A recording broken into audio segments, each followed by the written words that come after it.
আমি কিন্তু তোদের এখনো বলছি, তোরা যদি রাজি থাকিস তাহলে না হয় আমরা আশেপাশে কোথাও থাকার ব্যবস্থা করে নিতে পারবো। তুই না একটা গবেট, সেই ভিতুই তো ভিতুই রয়ে গেলি। আরে এত সুন্দর একটা ডাক বাংলো, তার উপর এই ডাক বাংলোটা চারদিকের এত নাম, একবার ঢুকে দেখবো না? আমার তো সেই প্রথম দিন থেকেই থাকতে ইচ্ছা করছিল, নেহাতি তোরা জোর করলি বলে। তাই কি বলিস ঋষিকেশ?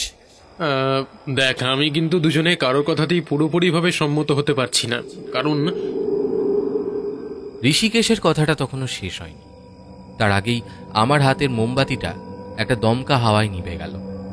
হাওয়াটা যে কোত্থেকে এলো সেটা আমি নিজেও বুঝতে পারলাম না, কারণ এতক্ষণ ধরে আমরা এই ব্যালকনির কাছ থেকে হেঁটে চলেছি, অথচ কোথাও কোনো হাওয়া ছিল না। ঠিক তখনই কাছে যেন কোনো একটা ঘরের দরজা খোলার ক্যাঁচ করে শব্দ হলো। আমরা তিনজনে ব্যাপারটায় প্রথমে কেমন যেন হতভম্বের মতো দাঁড়িয়ে পড়লাম। তারপর মনোজি প্রথম বলল, একটু দেখে শুনে হাঁটতে পারিস না? হ্যাঁ, দিলি তো মোমবাতিটা নিভিয়ে, এবার আবার আগুন চালাতে হবে। এদিকে আয়। এই, কার কাছে আছে দেশলাই? দেশলাই তো আমার কাছে নেই। এই ঋষিকেশ, তোর কাছে আছে? দেশলাই তো আমার কাছে নেই। আমার কাছে যেটা ছিল সেটা তো ওই সকালের দিকেই মনোজকে দিয়ে দিয়েছিলাম। কয়েক মুহূর্ত কোনো কথা নেই, আমরা চুপচাপ অন্ধকারে ভূতের মতো দাঁড়িয়ে রয়েছি। ব্যালকনিটার একপাশে কোথাও কোনো হাওয়া নেই, তবু একটা ঠান্ডা হাওয়া যেন আমাদের চারপাশটা ঘিরে রেখেছে।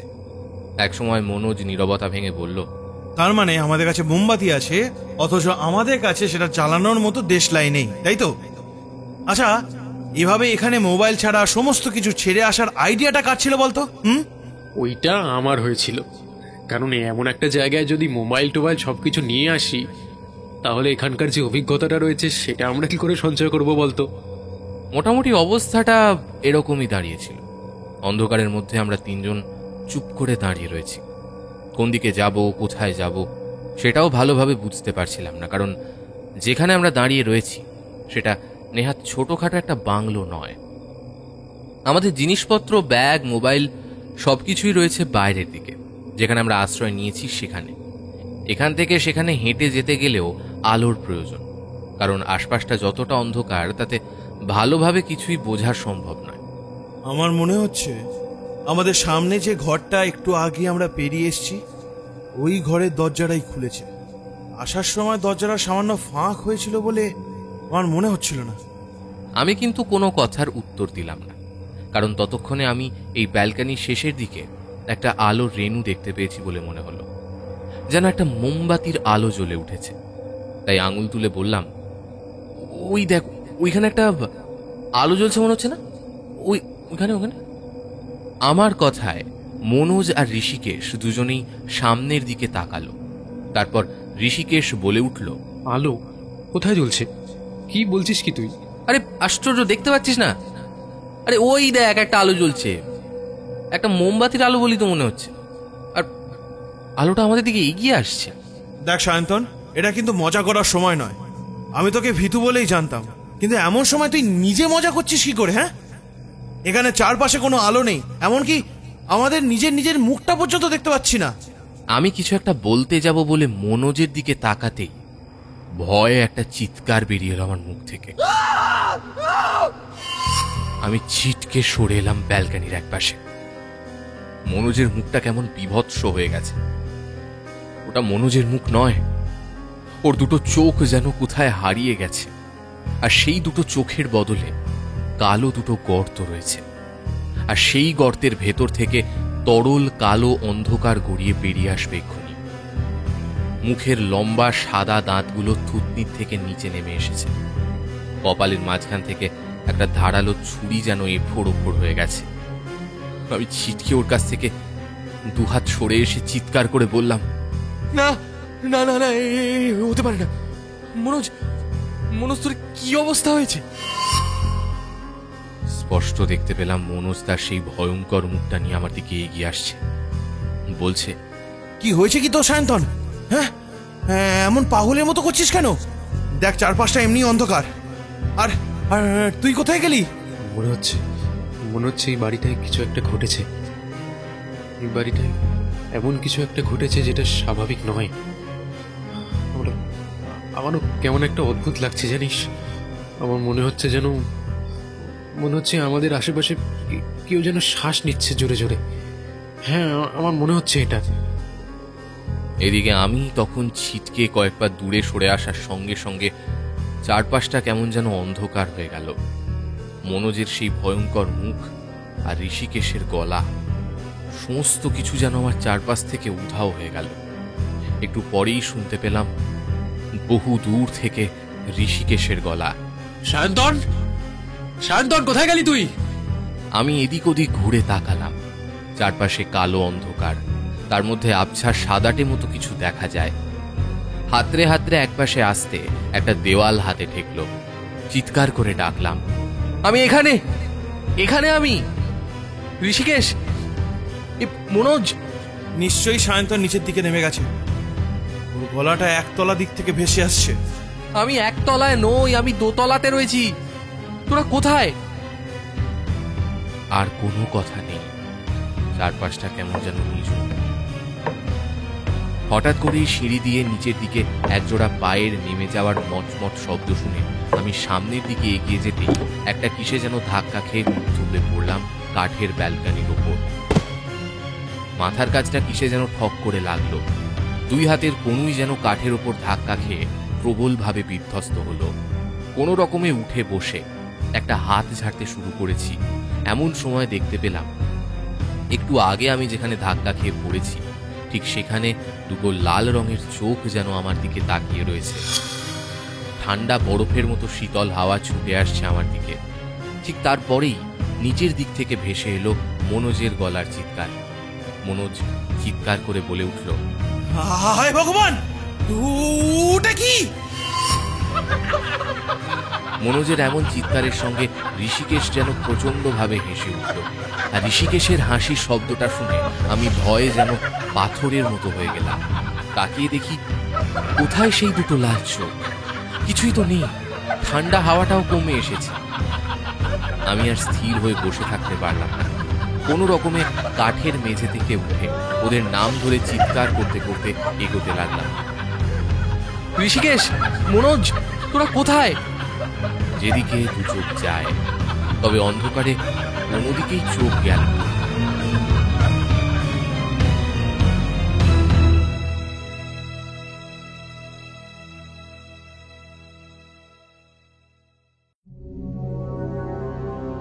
বিভিন্ন স্বাদের গল্প শুনতে অবশ্যই সাবস্ক্রাইব করুন তোমার আমার গল্প বাড়ি, হানা বাড়ি। নমস্কার বন্ধু, আমি ঋদ্ধি রয়েছি তোমাদের সঙ্গে। কেমন আছো? আশা করি ভালো আছো আর সবাইকে ভালো রেখেছো। গল্প কিন্তু শুরু হয়ে গেছে, তাই তোমাদেরকে বেশি সময় নষ্ট করাবো না। এই গল্পে ফেরত যাওয়ার আগে তোমাদের কাছে একটা ছোট্ট অনুরোধ। বন্ধুরা, আমরা দেখছি তোমরা আমাদের গল্প শুনছো, লাইক করছো এবং কি কমেন্টও করছো, কিন্তু সাবস্ক্রাইব করছো না। বন্ধুরা, আমাদের এই হানা বাড়ি চ্যানেলটা তোমরা সাবস্ক্রাইব করে পাশে রাখা বেল আইকন ক্লিক করে অল করে দিও, কারণ তোমাদের এই সাপোর্টটাই আমাদের এগিয়ে যাওয়ার শক্তি যোগায়। তাই দেখো না, এই 10,000 স্পেশাল উপলক্ষে তোমাদের সামনে নিয়ে এসেছি এক গল্প উৎসব। আজকের এই গল্প উৎসবের ৫ম গল্প, সুকান্ত দাশের কলমে ট্রাই অভিযান সিরিজের ২য় গল্প, ডাউহিলের কামিনী। আজকে গল্প পাঠে সায়ন্তন। চলো গল্পের পরবর্তী অংশ শুনে নেওয়া যাক। গল্পটি শেষ পর্যন্ত শোনার অনুরোধ রইল।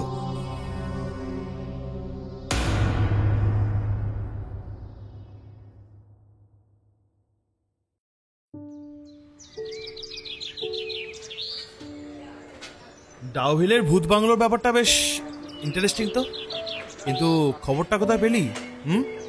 আসলে তোরা তো জানিস আমার বেশ কয়েকটা বই পাবলিশ হয়েছে, লোকে আমার নাম জানতে শুরু করেছে। সেই সূত্রেই আমার এক লেখক বন্ধুর সাথে পরিচয় হয়েছে। বেশ কয়েকদিন ধরে কথাবার্তা রয়েছে।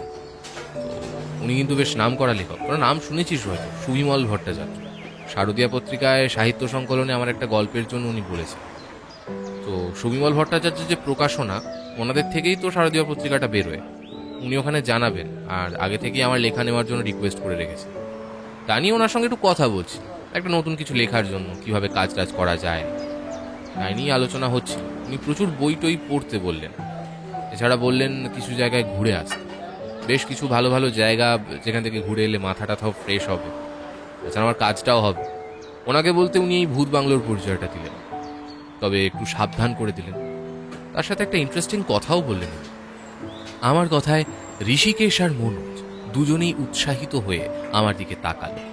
ডিমের অমলেটের টুকরোটা মনোজের মুখে, তখনও অর্ধেকটা প্লেটে পড়ে আছে। সে সেই অবস্থাতেই হাঁ করে আমার দিকে তাকিয়ে রইল। ভদ্রলোক বললেন, ওই ডাউ হিলের ভূত বাংলোয় নাকি এমন কিছু আছে যেটা এখনো পর্যন্ত কেউ সহজে বুঝতে পারে। দেখ, অন্য কোনো বাড়ি কিংবা হন্টেড হাউসে যে ভূত আছে বা কেউ মারা গিয়ে তার আত্মা ওখানে ঘুরে বেড়ায়, অনেকেই তো এসব বলেছে, কিন্তু ডাউ হিলের ওই বাংলোতে যারাই রাত কাটিয়েছে তারা কিন্তু আসলে বলতে পারেনি যে তারা কি দেখেছে। বাহ, ব্যাপারটা বেশ ইন্টারেস্টিং তো। আচ্ছা, এখানে এর আগে যারা গেছে তাদের মধ্যে কেউ মারা গেছে কি? অনেকেই মারা গেছে, তবে বিশেষ বিশেষ ক্ষেত্রে এক রাত্রে যারা ঢুকেছে তাদের মধ্যে সবাই মারা গেছে।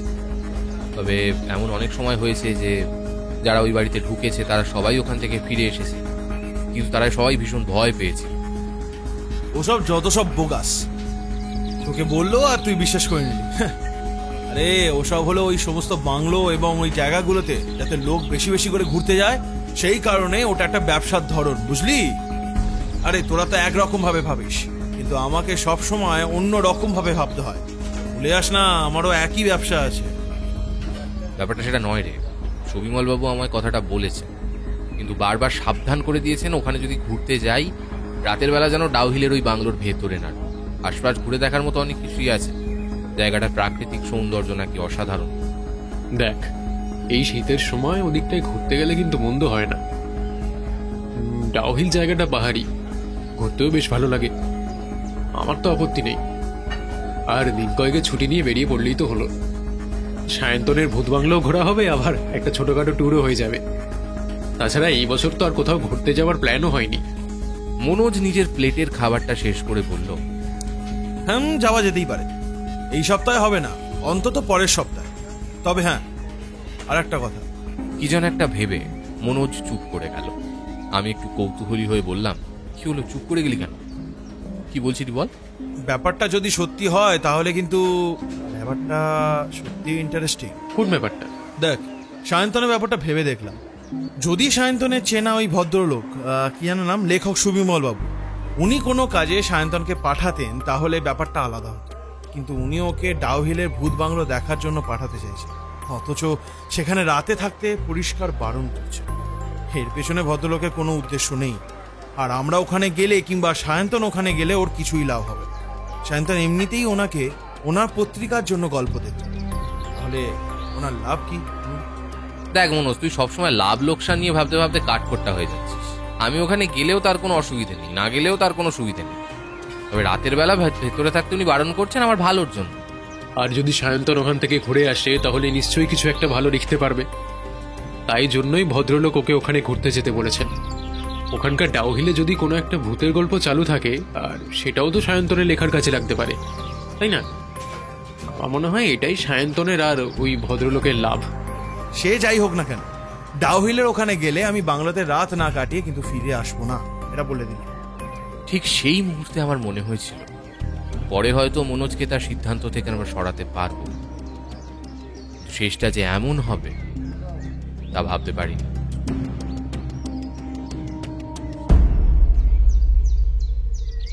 এক সপ্তাহ নয়, 2 সপ্তাহ পরে আমরা একদিন এসে পৌঁছলাম ডাউ হিলের সেই কাঠের বাংলোর কাছে। আর দিনের আলোয় বাইরে থেকে সেই কাঠের বাংলোটা দেখে কিন্তু আমরা অবাক হয়ে গেলাম। বাংলোটা 3 তলা, শুধু তাই নয়, লম্বা চওড়ায় বেশ বড়। বাইরে থেকে বাংলোর বাইরের দিকে 2 তলার ব্যালকনি ভালোভাবে দেখা যায়। পাশাপাশি অন্তত 5টা করে ঘর রয়েছে। এমন একটা কাঠের বাংলো যে হতে পারে তা ভাবাটাই আশ্চর্যের। পরে দেখেছিলাম কাঠ ছাড়াও সেখানে পাথরের বেশ কিছু কাজ রয়েছে। স্টেশন থেকে সেখানে আমরা এসেছিলাম গাড়িতে। তারপর বাংলো থেকে বেশ খানিকটা দূরে পাহাড়ি একটা জায়গায় আমাদের থাকার ব্যবস্থা হলো। এখানে ভূত বাংলোর আশেপাশে যারা ঘুরতে আসে তাদেরকে স্থানীয় লোকেরা ঘর ভাড়া দিয়ে থাকে। ঘর ভাড়া, খাওয়া দাওয়া সমস্ত কিছুর বদলে প্রতিদিনের হিসেবে ওরা টাকা নেয়। এমন ব্যবস্থাই এরা করে আসে, নাহলে এদিকটায় লোকজন তো খুব কমই আসে। পাহাড়ি জায়গাটা এতটা উঁচুতে অকারণে লোকজন আসতে যাবে কেন? আমরা যার বাড়িতে ছিলাম তার নাম বিমল শর্মা। আপনারা ওই ভূতের বাংলো দেখতে এসেছেন সে কথা আমি আগেই বুঝতে পেরেছি, কিন্তু আমি আপনাদের সাবধান করে দিচ্ছি, রাতের অন্ধকার নামার পর ওই বাংলোর ভেতরে কিন্তু যাবেন না। কেন, ওখানে কি আছে? রাতের অন্ধকারে ওই জায়গাটা ভালো নয়। আপনারা দিনের বেলা চাইলে ওখানে যেতে পারেন। ওখানে এখন কেউ থাকে না, সদর দরজা খোলাই থাকে। আপনারা চাইলে ভেতর থেকে ঘুরেও আসতে পারেন, কিন্তু দিনের বেলা গিয়ে দিনের বেলায় ফিরে আসতে হবে। আমি আপনাদের নিয়ে যাব। বেশ, তো তুমি না হয় নিয়ে যেও, কিন্তু এখন একটু কড়া করে চা খাওয়াতে পারবে বিমল? অনেকটা এসেছি তো, ঠান্ডা বড্ড। বিমল হেসে চা করতে চলে গেল। আমরা আমাদের ব্যাগপত্র খুলে পোশাক বদলে নিলাম। এদিকটা সত্যি ঠান্ডা। গাড়িতে করে বেশ খানিকটা উপরে উঠে আসতে হয়েছে। তবে আসার সময় দুপাশে সবুজ গাছ ছাড়াও উঁচু টিলা নজরে পড়েছে বেশ কয়েকটা। পথে একবার ঋষিকেশ বলেছিল, ভূতের বাংলো ভালো করে দেখা হোক না হোক, জায়গাটা কিন্তু বেশ ভালো। কি বলিস? সেদিন আর বেরোনো হয়নি। সেদিন রাতে বিমলের স্ত্রীর হাতে রান্না করা মুরগির মাংস, গরম রুটি আর একটা কিসের যেন ডাল খেয়েছিলাম। রাতে অপেক্ষা না করে আমাদের জন্য বরাদ্দ একটা ঘরেই আমরা ঘুমিয়ে পড়েছিলাম। এই ঘরটা অতিথিদের থাকতে দেওয়ার জন্যই তৈরি করা হয়েছে। ঘরটা বেশ বড়, তাছাড়া ঘরের মধ্যে বিছানাটাও খানিকটা লম্বা। একসাথে 5 জনের শোয়ার ব্যবস্থা হয়ে যাবে। বিমল এই সমস্ত শুনে হেসে বলেছিল, মাঝে মাঝেই তো দেখি অনেক লোকজন আসে। তাছাড়া পাহাড়ের দিকে ঘুরতে অনেকেই আসে, তাদের আমি থাকতে দিই। তবে একটা পরিবারের বেশি কাউকে থাকতে দেওয়ার মতো সামর্থ্য আমার নেই। বাকি সময় তো এই নিচের দিকে বাজারে দোকান আছে, ওটাই দেখাশোনা করি। রাতের দিকে কিন্তু বেশ ঠান্ডা ছিল ওখানে। রাতের দিকে একবার জানলা খুলে বাইরের দিকে তাকিয়েছিলাম। চারপাশটা কেমন যেন কুয়াশায় ভরে এসেছে। এমনিতেই শীতের সময়, তার উপর পাহাড়ি এলাকা। ঠান্ডা বুঝতে গেলে শীতের সময় একবার পাহাড়ি এলাকায় যাওয়া চাই। এটাও বুঝতে পেরেছিলাম সুবিমলবাবু কেন আমায় এখানে আসার জন্য বলেছিলেন। এখানে আসার পরে কিন্তু মাথার মধ্যে লেখার জন্য অনেক কিছুই গিজগিজ করতে লাগলো। রাত্রে আর বেশি কিছু না ভেবে ঘুমিয়ে পড়লাম। গোটা দিন ঘুরে বেড়ালাম আশেপাশের ঢালু জমিগুলোতে। বেশ ভালো লাগলো ঘুরতে। চারপাশে বড় বড় গাছ যেন উঁচুতে উঠে আকাশ ছুঁয়েছে। রোদের আলো দিনের বেলাতেও ভালোভাবে ভেতরের সবুজ ঘাসকে স্পর্শ করতে পারে না। এদিকে ওদিকে ছড়িয়ে এসে পড়ে। বেশ কিছু ছবিও তোলা হলো। বলতে গেলে ডাউ হিলে এসে প্রথম দিনটা আমাদের বেশ ভালোভাবেই কাটলো। দ্বিতীয় দিনেও কিন্তু ডাউ হিলের কাঠের বাংলোয় যাওয়া হলো না। আরো একটা জায়গা দেখার জন্য বিমল আমাদের নিয়ে গেল। একটা লেক, পাহাড়ের ওপরে একটা বড় জলাশয়। জলাশয়ের জল স্বচ্ছ, সুন্দর ও পরিষ্কার। আমাদের ওদিকে হলে এত সুন্দর স্বচ্ছ জলাশয় দেখা যেত বলে মনে হয় না। এদিকে দুপুরের সময়তেও অনেক লোকে ভিড় করেছে। তাদের মধ্যে অনেকেই যে ট্যুরিস্ট সেটাও বোঝা যাচ্ছিল। ঘোরাঘুরি এবং অনেক কিছু দেখে আমরা ফিরলাম সন্ধ্যের দিকে। সেদিন রাতে মনোজ বলল, যতবার বেটা ওই বিমলটাকে আমি ভূত বাংলে যাবার কথা বলছি, ততবারই সে ব্যাপারটাকে কোনো না কোনোভাবে এড়িয়ে যায়। কাল সকালে কিন্তু আমি ওখানে যাবই। যদি পছন্দ হয় তাহলে কাল রাতে। কিন্তু এখানে কিন্তু কেউই চায় না ওই ভূত বাংলোটায় যেতে। আর বিমল যখন নিজে বারণ করছে, তখন রাতের বেলা কেন? তোদের ইচ্ছা না হয় তোরা যাস না। কাল সকালে গিয়ে আমি দেখে আসি, তারপর না হয় ভাবা যাবে যে যাওয়া হবে কি যাওয়া হবে। কেমন? মনে তো হতে পারে শুধু শুধু এখানকার লোকরা গল্প ছড়াচ্ছে। পরদিন সকালে মনোজ কিন্তু কোনো কথাই শুনল না। বিমলকে নিয়ে জোর করে পরদিন আমরা গেলাম ওই ডাউ হিলের কাঠের বাংলোতে। বিমলের বাড়ি থেকে বাংলোটা হাঁটা পথে বেশ খানিকটা দূর। ঢালু জমি দিয়ে আমরা ওপরের দিকে উঠে এলাম। তারপর একটা সমস্যা হলো। জায়গার চারপাশে একটা বড় পাঁচিল। একপাশে পুরনো লোহার গেট অর্ধেকটা ভেঙে পড়ে রয়েছে। পাঁচিলের গেটের বাইরে দাঁড়িয়ে ভেতরের দিকে তাকিয়ে মনে হলো ভেতরের পরিবেশটা কেমন যেন অদ্ভুত। যেন মনে হলো ওই পাঁচিলের ওপারে দাঁড়িয়ে থাকা হলদেটে হয়ে আসা কাঠের বাংলোটা যেন অপেক্ষা করে আছে কিছু একটার জন্য। পাঁচিলের এপাশের সবুজ গাছপালার মধ্যে যে শান্ত সজীব ভাব রয়েছে, ভেতরে কিন্তু তেমনটা নেই। বিমল দাঁড়িয়ে চাপা গলায় আস্তে আস্তে বলল, আমি বলবো আপনারা এখান থেকে কাঠের বাংলোটা দেখে চলে যান। ভিতরে ঢুকলে যা খুশি হতে পারে। আমি তোমায় একটা কথা বলবো বিমল, তোমরা তো সবকিছুর জন্য টাকা পাচ্ছ, তোমায় এত চিন্তা করতে হবে না।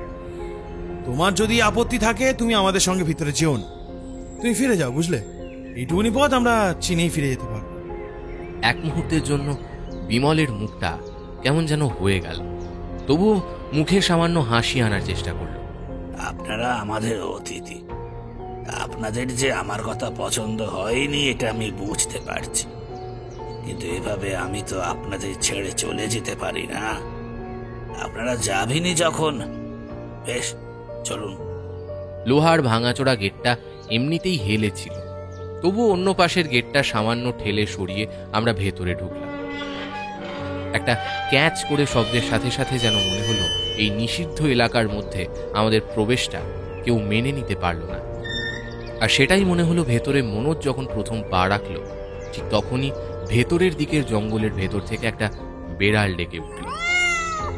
ব্যাপারটা এমনভাবে ঘটেছিল যে মনোজ পর্যন্ত চমকে গিয়েছিল। তার পাটা মাটির ওপর পড়েছে ঠিক সেই মুহূর্তেই শব্দটা হয়েছে। ভেতরের জংলা মতো জায়গাটার দিক থেকে একটা খচখচ শব্দ শোনা গেল সেই মুহূর্তে। ব্যাপারটা সামলে নিয়ে মনোজ ভেতরে ঢুকল। ভেতরে ঢুকতেই বুঝতে পারলাম সামনের যে পথটা ধরে আমাদের হেঁটে যেতে হবে সেখানে বেশ খানিকটা লম্বা ঘাস জমে গেছে। আশেপাশে দুদিকে একসময় বাগান ছিল বোধহয়, এখন সেই বাগান জঙ্গল মতো হয়ে এসেছে। খানিকটা হেঁটে সামনের দিকে গেলে তারপর সেই কাঠের বাংলো। এখান থেকে বাংলোয় ওঠার কাঠের সিঁড়ি পর্যন্ত দেখা যায়। ভেতরের দিকে বেশ কয়েকটা ঘর উঠে রয়েছে। কাঠের ঘরের পুরনো দিনের দরজাগুলো এখানে ওখানে আধ ভাঙা হয়ে রয়েছে। দুটো ব্যালকানি, দোতলা আর তিনতলা, তবে ব্যালকানির রেলিং যে এখন আর পরিপূর্ণ নেই তা বলে দিতে হয় না। কাঠের লম্বা সিঁড়িটা নিচের দিক থেকে উঠে গিয়ে ভেতরে ঢুকেছে। দরজাটা ভেজানো রয়েছে। এরপরে আমি আর যাব না বাবু, আপনারা যান। আমি আপনাদের জন্য বাইরে অপেক্ষা করব। সত্যি তুমি যাবে না? না বাবু, যাব না। আমাদের এই ডাউহিলের কোনো লোক দিনের বেলাতেও ওই বাড়ির ভেতরে পা রাখবে না। এই বাড়ির চৌহদ্দি পর্যন্ত আসতে পারি মাত্র, নেহাত যদি কোনো বিপদ ঘটে যায় তাহলে। বিমল আর দাঁড়ালো না, হাঁটতে হাঁটতে পেছনের দিকে চলে গেল। মনোজ এগিয়ে গিয়ে দরজাটা ধাক্কা দিতেই সেটা একটা অদ্ভুত শব্দ করে খুলে গেল, আর তার সঙ্গে সঙ্গে এক গাদা চামচিকে এই দিনের বেলাতেও কোত্থেকে যেন বেরিয়ে এলো। চামচিকেগুলো বোধহয় হঠাৎ করে বেরিয়ে আসে। আমরা তিনজনেই হাত দিয়েছিলাম মুখের সামনে। বোধহয় আমাদের মুখ থেকে একটা চিৎকার বেরিয়ে এসেছিল। সেই চিৎকার শুনে বিমল পেছনের দিকে তাকিয়েছিল, আর তারপর অদ্ভুতভাবে চিৎকার করে বলেছিল, ভিতর থেকে চামচিকে এসেছে। তাহলে তাহলে কিছু বাবুরা, আজ আপনারা ও বাড়িতে ঢুকবেন না। আজ আপনারা ও বাড়িতে ঢুকবেন না। দেখো বিমল, তোমার সঙ্গে তো আমাদের আগেই কথা হয়ে গেল। তুমি ফিরে যাও, আমাদের সময় হলে আমরা ঠিক ফিরে যাব। বিমল এগিয়ে আসছিল। মনোজ থেমে গেলে তারপর কি যেন একটা ভেবে আবার পেছনের দিকে হাঁটতে শুরু করলো। এই মনোজ, তোর না সব কিছুতে বাড়াবাড়ি। আরে লোকটা যখন এতবার বারণ করলো তাহলে কি দরকার যাওয়ার? হ্যাঁ, দরকার আছে। আমার মনে হচ্ছে এই বাড়িতে নিশ্চয়ই এমন কিছু একটা আছে যেটা এখানকার লোকরা বাইরের সবার কাছ থেকে আড়াল করতে চাইছে। সেটা অনেক কিছুই হতে পারে। দেখছিস না, আমরা যাতে ভেতরে না ঢুকি তার জন্য লোকটা যেন বারবার বারণ করছে। ওসব ভূতটুট কিছুই নয় রে, ওসব ভূতটুট কিছু নয়। দরজাটা খুলে গেল। আমরা তিনজন হাঁটতে হাঁটতে ঘরের ভেতর প্রবেশ করলাম। প্রথমে আধো অন্ধকারে কিছু দেখা যায় না। দিনের বেলা হলেও সূর্যের আলো বাড়িটার ভাঙা ফাঁক দিয়ে এসে ঢুকেছে মাত্র। মোবাইলে টর্চের আলোয় যেটুকু দেখতে পেলাম তাতে আশপাশের ধুলো, নোংরা আর মাকড়সার জাল ছাড়া কিচ্ছু নেই। একটা সিঁড়ি এক পাশ দিয়ে উঠে গেছে ওপরের দিকে, সেই সিঁড়িটাই ঘুরে গেছে দোতলার দিকে। আমরা সেই সিঁড়ি বেয়ে আস্তে আস্তে ওপরে উঠতে লাগলাম। খুব একটা না থাকলেও সিঁড়ির সিলিং এমনকি দেওয়ালগুলো পর্যন্ত কাঠের সুন্দর কাজ করা হয়েছে। এতে শিল্পী মনের পরিচয় পাওয়া যায়। একতলা, দোতলা, এমনকি তিনতলা পর্যন্ত ঘুরেও আমরা কিন্তু তেমন কিছুই বুঝতে পারলাম না। সমস্ত ঘরগুলো ফাঁকা। বিছানা আর কিছু চেয়ার টেবিল ছাড়া আসবাবপত্র তেমন কিছু নেই। এই বাড়িটার কোনো ছাদ নেই, আর থাকলেও বোধহয় সেখানে যাওয়ার রাস্তাটা তৈরি করা হয়নি। তিনতলা বাড়ি যখন নিশ্চয়ই ফাঁক থাকবে, কিন্তু ছাদে যাওয়ার কোনো রাস্তা আমাদের চোখে পড়ল না। অনেকক্ষণ ঘোরাফেরার পর মনোজ বলল, না, মনে হয় এখানে আর কিছু নেই। শুধু শুধুই আমাদের এত দূর আসা হলো। কই গো, তোমরা কেউ যদি এখানে থাকো তাহলে একবার সাড়া দাও দেখি।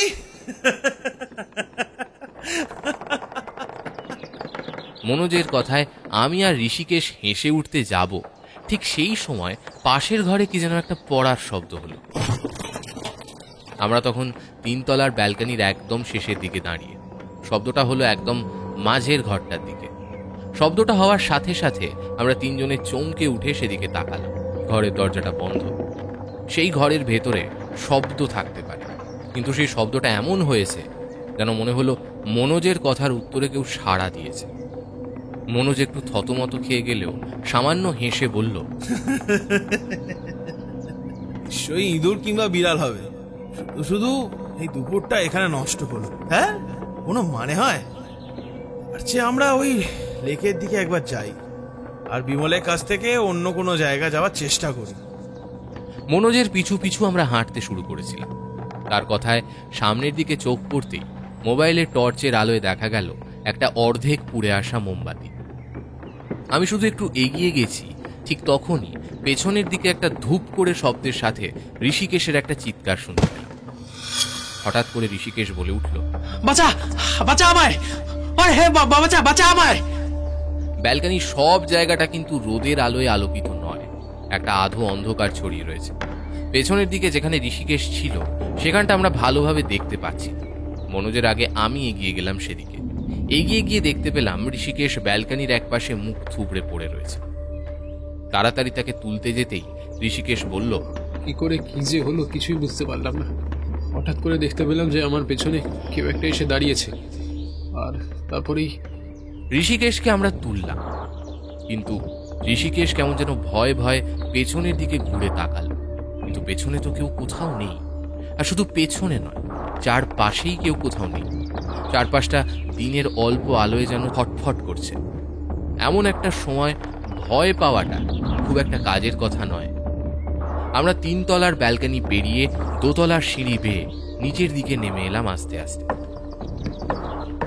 তারপর 2 তলার দিকে নেমে আসতে আসতে ঋষিকেশকে ভয় পেতে দেখে বললাম, আরে কি হলো তোর, অমন করছিস কেন? ঋষিকেশ কেমন যেন ভয়ে ভয়ে এদিক ওদিক তাকাচ্ছিল। হঠাৎ করে সে এমন ভয় পেয়ে গেছে যে তার কথা বন্ধ হয়ে গেছে, কথা কেমন জড়ো সড়ো হয়ে গেছে। আমি বললাম, আরে কি হয়েছে তোর, কি হয়েছে, অমন করছিস কেন? এই মনোজ, এই ঋষিকেশকে এবার দেখ না।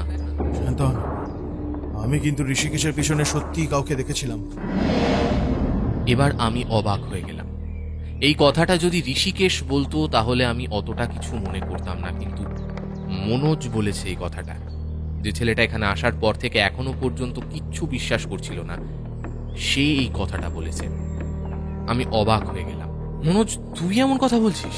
মোমবাতিটা তোলার জন্য সামনের দিকে যখন নিচু হয়েছিলাম, তারপরে হঠাৎ করে পিছনের দিকে তাকিয়ে দেখি ঋষিকেশের ঠিক পিছনে কেউ যেন একটা এসে দাঁড়িয়েছে। আমি কি সেটা বলতে যাবো তার আগেই যেন ঋষিকেশকে একটা ধাক্কা মেরে দিল। কথাটা মনে হতেই আমার সেই মোমবাতির কথাটা মনে পড়ে গেল। বললাম, সেই মোমবাতিটা কোথায় গেল? মোমবাতিটা তো আমি পকেটেই তুলে রাখলাম। মনোজ জামার পকেটে হাত দিল মোমবাতিটা খোঁজার জন্য, কিন্তু সেখানে মোমবাতিটা ছিল না। শুধু তাই নয়, সেখানে কিচ্ছু ছিল না। একটু অবাক হয়ে বারবার জামা প্যান্টের পকেট হাতড়াতে হাতড়াতে মনোজ উদ্বিগ্ন গলায় বলল, কি হলো, মোমবাতিটা গেল কোথায়? তো তখন তো তাড়াহুড়ো করে আমার জামার পকেটেই তো রাখলাম, কিন্তু মোমবাতিটা গেল কোথায়? ঋষিকেশ আমাদের পেছনে হেঁটে আসছিল। এবার সে বলল, হ্যাঁ রে, তোরা কি ওই মোমবাতিটার কথা বলছিস? ঋষিকেশের কথায় আমি আর মনোজ এগিয়ে গেলাম তার সাথে। আর ঠিক তখনই দেখতে পেলাম ঋষিকেশের ঠিক পায়ের কাছে পড়ে রয়েছে মোমবাতিটা। তবে সেই মোমবাতিটা নয়, একটু আগে যে মোমবাতিটা 3 তলা থেকে মনোজ তুলেছিল সেই মোমবাতির ভাঙা অংশটা। এটা তো 3 তলায় ছিল। আমার পকেট থেকে যদি ওটা পড়ে গিয়েও থাকে তাহলে তো 3 তলায় পড়বে। 2 তলায় এটা এলো কি করে? 2 তলায় পড়লে তো ওটা শব্দ হবে। সেই শব্দ তো একবারও আমাদের কানে এলো না। হ্যাঁ, মনোজ যেন প্রশ্নটা নিজেকেই করেছে। আমি তার উত্তর দিলাম। আমার কেমন যেন সব গুলিয়ে আসছে। এখানে ঢোকার পর থেকে যা শুরু হয়েছে তার কোনো কিছুই আমার বোধগম্য হচ্ছে না। সুবিমল বাবু বারবার বলে দিয়েছিলেন এই বাংলো বাড়িটা আসলে কোনো সাধারণ ভূতের বাড়ির মতো নয়। এখানে যা হয় তার কোনো কারণ নাকি খুঁজে পাওয়া যায় না। এখানে ভয় নাকি অদ্ভুত আকারে মাঝে মাঝে দেখা দেয়। কথাটা শুনে আমি বললাম, আমার মনে হয় এখানে আমাদের বেশিক্ষণ থাকাটা ঠিক হবে না, আর রাতের বেলা তো এখানে আসার কথা ভাবাই যাবে না। চল চল চল চল, আমরা বেরোই চল। আমি আমি আর এক মুহূর্তে এখানে থাকতে চাই না, এক মুহূর্ত না। আমার শরীরটা কেমন লাগছে, খুব খারাপ লাগছে। বারবার মনে হচ্ছে যেন আমার ঘাড়ের ওপর কে যেন বসে আছে। আমি অবাক হয়ে গেলাম ঋষিকেশের মুখে এমন একটা কথা শুনে। তার মুখের অবস্থা দেখে যে সে মিথ্যে বলছে তা মনে হচ্ছে না। তার মুখটা কেমন যেন হয়ে গেছে, যেন প্রচন্ড একটা ভয়, আর তার কাঁধের উপর যেন অদৃশ্য কেউ একটা চেপে বসে রয়েছে। সে বারবার একটা হাত দিয়ে তার ঘাড়ের ওপর থেকে কাউকে নামাবার চেষ্টা করছে, বলছে, এই নাম, নাম বলছি, নাম, আরে নাম না, নাম। আরে আরে আরে এসব কি করছিস তুই? তোর ঘাড়ের ওপর কেউ নেই, কেউ নেই।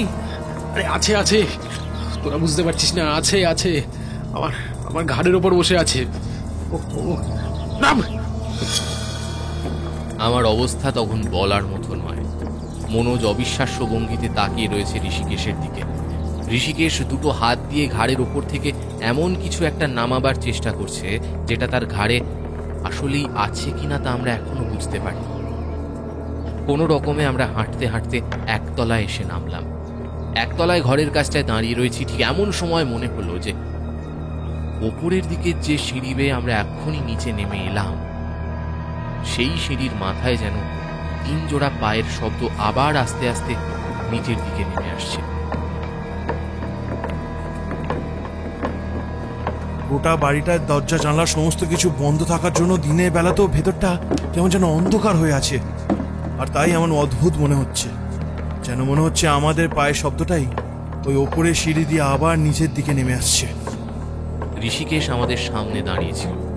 সে একটা আঙুল সামনের দিকে তুলে সিঁড়ির দিকে দেখিয়ে ভয় পাওয়া গলায় চিৎকার করে বলে উঠল, মিথ্যে নয়, মিথ্যে নয়, ওই দেখ, ওই ওই- ওই দেখ, ওই দেখ, ওরা তিনজনে সিঁড়িটাই নিচের দিকে নেমে আসছে। দেখ দেখ, ওরা 3 জনে নেমে আসছে। ঋষিকেশের কথা শুনে আমার বুকের ভেতরটা যেন বরফের মতো ঠান্ডা হয়ে গেছে। আমি সামনে তাকিয়ে দেখলাম সিঁড়ির দিকে। সিঁড়ির একদম ওপরের দিকটা এখান থেকে ভালোভাবে দেখা যায় না। 3 জোড়া পায়ের শব্দ যেন একসাথে আস্তে আস্তে নিচের দিকে নেমে আসতে শুরু করেছে। সেই শব্দটা এখন মাঝামাঝি পর্যন্ত পৌঁছে গেছে। আমি, ঋষিকেশ, মনোজ 3 জনেই মনে প্রবল উত্তেজনা নিয়ে রুদ্ধশ্বাসে অপেক্ষা করছি শব্দটা শেষ হওয়ার জন্য। শব্দটা যেন শেষ নেই। মাঝে মাঝে ঋষিকেশ পাগলের মতো অদ্ভুতভাবে নিঃশব্দে চিৎকার করার চেষ্টা করতেই তার মুখ থেকে চিৎকার বেরিয়ে আসছে, আর বারবার একটা কথাই সে বলে চলেছে, মিথ্যে নয়, মিথ্যে নয়, ওই দেখ, ওই দেখ, ওই দেখ, ওরা 3 জনে সিঁড়িটাই নিচের দিকে নেমে আসছে। দেখ দেখ, ওরা 3 জনে নেমে আসছে। 3 জোড়া পা হাঁটতে হাঁটতে একদম সিঁড়ির নিচের দিক পর্যন্ত এসে পড়েছে। আরেকটু নেমে এলে পায়ের শব্দের অধিকারীদের আমরা দেখতে পাবো। একতলার ঘরের একদম মাঝামাঝিতে অপেক্ষা করতে পারলাম না, যেন মনে হচ্ছিল একটু পরেই কারা যেন আমাদের সামনে নেমে এসে দাঁড়াবে। একটা অজানা আতঙ্কে গোটা শরীর দিয়ে যেন বরফের স্রোত হয়ে গেল। মনোজ আর বোধহয় অপেক্ষা করতে পারল না, একটা অদ্ভুত শব্দ করে এগিয়ে গিয়ে বলল, কে কে ওখানে? কে কে ওখানে? মনোজ সিঁড়ির দিকে এগিয়ে গেছে। সিঁড়িটা ঘুরে আধো অন্ধকার জায়গাটা পেরিয়ে আমাদের দিকে এগিয়ে এসেছে যেন। মনোজের পেছনে আমি এগিয়ে গেলাম। ঋষিকেশ পেছন থেকে চিৎকার করে বলে উঠল, যাস না, সামনের দিকে যাস না তোরা। মনোজ প্রায় সিঁড়ির কাছে পৌঁছে গেছে। আমি মনোজের থেকে মাত্র কয়েক হাত দূরে। ঋষিকেশ আমার পেছনে দাঁড়িয়ে। তখনও সে আমাদের বারণ করে চলেছে, যাস না, সামনের দিকে যাস না তোরা, যাস না। সিঁড়িতে উপরে সেই 3 জোড়া পায়ের শব্দ যেন আস্তে আস্তে নেমে এসে একদম সিঁড়ির মুখে এসে পৌঁছেছে। আশপাশের বাতাসটা কখন যে এত ভারী হয়ে গেছে বুঝতে পারি। মনোজ একদম সিঁড়ির সামনে এগিয়ে গিয়েছিল। সিঁড়ি থেকে নেমে আসা 3 জোড়া পায়ের শব্দ কার সেটা দেখার জন্য মনোজ বোধহয় সব থেকে বেশি কৌতূহলী হয়ে পড়েছে। কিন্তু সিঁড়ির সামনে গিয়ে দাঁড়িয়ে মনোজ যেন অবাক হয়ে গেল। আমি মনোজের পেছনে গিয়ে দাঁড়ালাম। রোদের আলোটা ভাঙা বাড়িটার কোনো একটা শাখা দিয়ে এসে পড়েছিল সিঁড়ির একদম নিচের দিকে, আর সেই অল্প আলোতে আমরা দেখলাম সিঁড়ির শেষের দিকে এসে কেউ দাঁড়ায়নি। তাহলে এতক্ষণ ধরে যে 3 জোড়া পায়ের শব্দ আমরা শুনছিলাম সেটা কি? সামনে এগিয়ে গিয়েছিল মনোজ, তাই বোধহয় ধাক্কাটা সেই বেশি খেয়েছিল। কিন্তু 3 জোড়া পায়ের শব্দ যে আসছে, কেউ যে নিচের দিকে নেমে আসছিল, সেটা তো আমরা শুনতে পেয়েছিলাম। হ্যাঁ মনোজ, আমার মনে হয় এখানে থাকাটা ঠিক হবে না। দিনের বেলাতেই যদি বাড়িতে এই সব হয়, রাতের বেলা এখানে কি হবে? ঋষিকেশ কেমন যেন চুপ করে গিয়েছিল। ঘরের একপাশে দাঁড়িয়ে শান্ত গলায় বলল, ও আমায় চলে যেতে বলছে, ও আমাদের চলে যেতে বলছে। কে কে আমাদের চলে যেতে বলছে? আমার ঘাড়ের উপর যে বসে আছে, ও আমাদের চলে যেতে বলছে। চল চল আমরা বেরিয়ে পড়ি। ওরা ওরা আমাদের কোনো ক্ষতি করবে না, কিন্তু আমরা এখানে থাকি সেটা ওরা চায় না। ঋষিকেশের দিকে তাকিয়ে দেখলাম অল্প আধো অন্ধকারে তার মুখটা কেমন যেন অদ্ভুত হয়ে এসেছে। তার চোখ দুটো কেমন লালচে হয়ে এসেছে। তার ঘাড়টা সামান্য সামনের দিকে ঝুঁকে রয়েছে, যেন মনে হচ্ছে সত্যিই তার কাঁধে অদৃশ্য কেউ বসে রয়েছে, কিন্তু আগের মতো তাকে ঘাড় থেকে নামাবার চেষ্টা করছে না। মনোজ বলল, এই বাড়িতে অদ্ভুত কোনো ব্যাপার রয়েছে। এখন এখানে আর থাকার দরকার নেই। চল চল চল এখান থেকে চল। হঠাৎ করেই আমরা বাড়িটা থেকে বেরিয়ে এলাম। এমনভাবে বেরোলাম যেন মনে হচ্ছিল একটা প্রবল ভয় আমরা সেখান থেকে একরকম পালিয়ে এলাম। মনোজ বাড়ির বড় দরজাটা দিয়ে বেরোবার সময় বারবার পেছনের দিকে ঘুরে দেখছিল। বিমল কিন্তু চলে যায়নি, সে আমাদের জন্য অপেক্ষা করছিল বাড়ির বড় গেটের বাইরে। আমাদের বেরোতে দেখে উদ্বিগ্ন কণ্ঠে বলল, আপনাদের আগেই তো বারণ করেছিলাম। আপনাদের চোখ মুখ দেখেই মনে হচ্ছে কিছু একটা হয়েছে। কি হয়েছে বাবুরা? মনোজ সবার আগে এগিয়ে গিয়েছিল। ঋষিকেশের শরীরটা কেমন যেন ক্লান্ত বলে মনে হচ্ছিল। আমি দুহাতে তাকে ধরেছিলাম। মনোজ এগিয়ে গিয়ে বলল, এই বাড়িটায় আসলে কি আছে বলো তো? কি আছে তা কেউ জানে না। এই বাড়িতে কেউ তেমন কিছুই দেখেনি। আর এটা ভূতের বাড়ি বললেও এখানে ভূত কিন্তু কেউ দেখতে পায়নি। তবে যারাই ওর ভেতরে ঢোকে তারা এক অদ্ভুত ভাবে ভয় পায়। যেমন আমরা পেয়েছি ওই 3 জোড়া পায়ের শব্দ। এতটা লম্বা সিঁড়ি বেয়ে নিচে নেমে এলো, অথচ আমরা কাউকে দেখতে পেলাম না। এই মনোজ, এই ঋষিকেশের মনে হয় শরীরটা ভালো লাগছে না। ঋষিকেশ সত্যিই কেমন যেন ক্লান্ত হয়ে পড়েছিল। তার ঘাড়টা আস্তে আস্তে হেলে আসছিল একদিকে, বিড়বিড় করে মুখে কি যেন বলছিল। তাকে ধরাধরি করে আমরা কোনো রকমে সেখান থেকে বিমলের বাড়ি পর্যন্ত এলাম।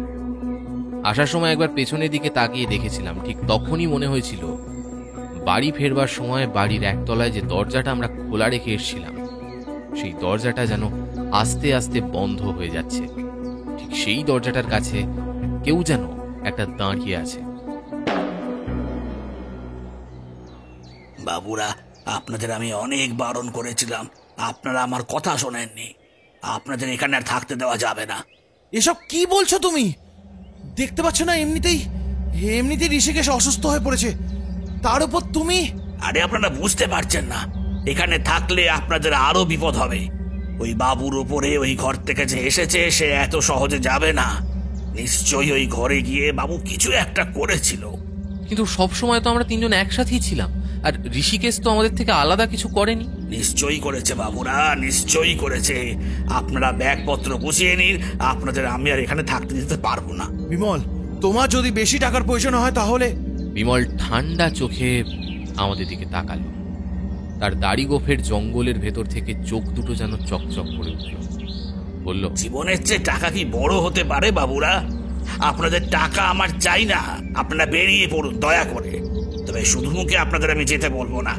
দুপুরের খাওয়া সেরে তারপর না হয় আপনারা ফেরার পথ ধরুন, না হলে বিপদ আপনাদেরই বাড়বে। ওই বাবুর অবস্থা দেখেছেন? আমরা বিছানায় শুয়ে থাকা ঋষিকেশের দিকে তাকালাম। ঋষিকেশ বিছানায় যেন কুঁকড়ে শুয়ে রয়েছে। তার ক্লান্ত ক্লিষ্ট শরীরটা এই অল্প সময়ের মধ্যে কেমন যেন হয়ে গেছে। সে দুটো হাত দিয়ে মাথাটা চেপে ধরে অদ্ভুতভাবে বিড়বিড় করে বলছে, চলে যাবো, চলে যাবো, চলে যাবো, আমরা চলে যাবো, আমাদের ছেড়ে দে, আমাদের ছেড়ে দাও, আমরা চলে যাবো, আমরা চলে যাবো। মনোজ আর আমি এরপর আর কিছু বলতে পারলাম না, কিন্তু আমার প্রবল আপত্তিতে হয়তো মনোজ তখনই ঘর ছাড়ল না।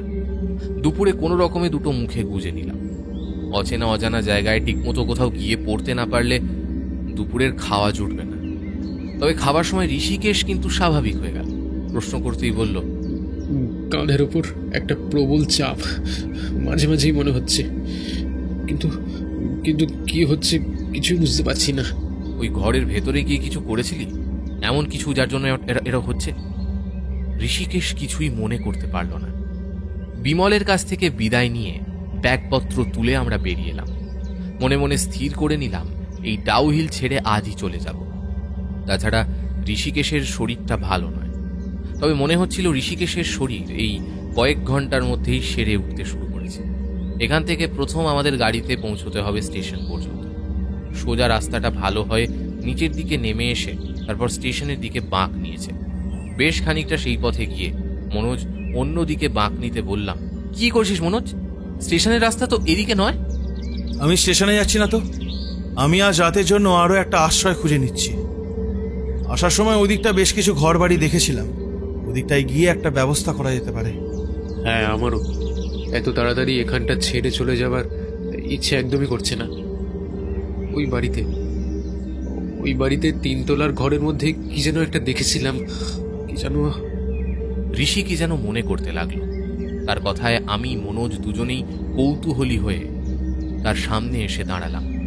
ঋষিকেশ বারবার নিজের কাঁধে হাত বোলাতে লাগলো আর বলতে লাগলো, আরে 3 তলার ওই ঘরের কাছে যখন তোরা সামনের দিকে এগিয়ে গিয়েছিলি, আমি পেছনে দাঁড়িয়েছিলাম না, তো ঘরের ভেতরে কি যেন একটা ছিল, কিছু একটা করেছিলাম আমি, আমার মনে পড়ছে না। ঋষিকেশ, কি করেছিলিস মনে কর প্লিজ ভাই, মনে কর। আর সায়ন্তন, তুই বুঝতে পারছিস না এখান থেকে যদি আমরা এখন চলে যাই তাহলে ঋষিকেশের এই অবস্থা কিন্তু সহজে ভালো হবে না। তাতে কিন্তু উল্টে বিপদ বাড়তে পারে। কথাটা যে আমারও মনে হয়নি তা কিন্তু নয়। ঋষিকেশের শরীর সুস্থ হয়ে এলেও তার মধ্যে যে একটা স্বল্প পরিবর্তন শুরু হয়েছে সেটা আমিও বুঝতে পারছিলাম। তার দুটো চোখ কেমন কালচে হয়ে এসেছে। বিমল ঋষিকেশের মুখের দিকে তাকিয়ে তাড়াতাড়ি আমাদের ওখান থেকে চলে যেতে বলছিল। সে বোধহয় কিছু একটা দেখে ভয় পেয়েছিল। আমি আবার ওই বাংলোতে যেতে চাই। ওই ঘরে আমি কিছু একটা দেখেছিলাম, আমি সেটা আবার দেখতে চাই। এখন মনে পড়ছে না আমার, আমি দেখেছিলাম কিছু একটা। ঋষিকেশ যেন শেষের কথাটা একটু জোরেই বলল। আশপাশের বাতাসে তার গলার স্বর ছড়িয়ে যেতে লাগলো। মনোজ একটু গম্ভীর থেকে বলল, শান্তন, আমাদের অন্তত আরো 2 দিন এখানে থাকতে হবে। আজ রাতে আমরা আবার ফিরে যাব ওখানে। আসলে ওখানে কি রয়েছে সেটা আমাকে জানতেই হবে। আমার মনে হয় ঋষিকেশের এমন হবার পেছনে আমরা ভয় পেয়ে গেছিলাম, আর তাই এসব দেখেছি বা শুনেছি। বোকার মতো কথা বলিস না। তাহলে যে 3 জোড়া পায়ের শব্দ আমরা শুনেছিলাম সিঁড়ি থেকে নেমে এলো, সেটা বাইরে থেকে আসার যে কোনো শব্দ হতে পারে। কাঠের বাড়িতে তো যে কোনো জায়গায় হাওয়ায় ধাক্কা খেয়ে ওরকম মচমচ শব্দ হতেই পারে। সেটাই আমরা ভেবে নিয়েছিলাম যে সিঁড়ি থেকে কেউ নেমে আসছে, কিন্তু ওই বাড়িতে এমন কিছু একটা আছে যেটা আর 5টা জিনিসের মতো নয়।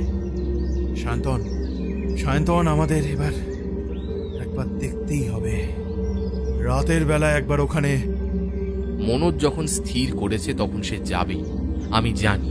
তাছাড়া সুবিমল বাবু আমায় কথাটা বলে দিয়েছিলেন। এতটা যখন এসে পড়েছি, একটা রাত যদি সেখানে গিয়ে থাকি, মনের মধ্যে দোটানা চলতে লাগলো। এক সময় আমরা সেই পথে এগিয়ে এসে একটা আস্তানা জোগাড় করে ফেললাম।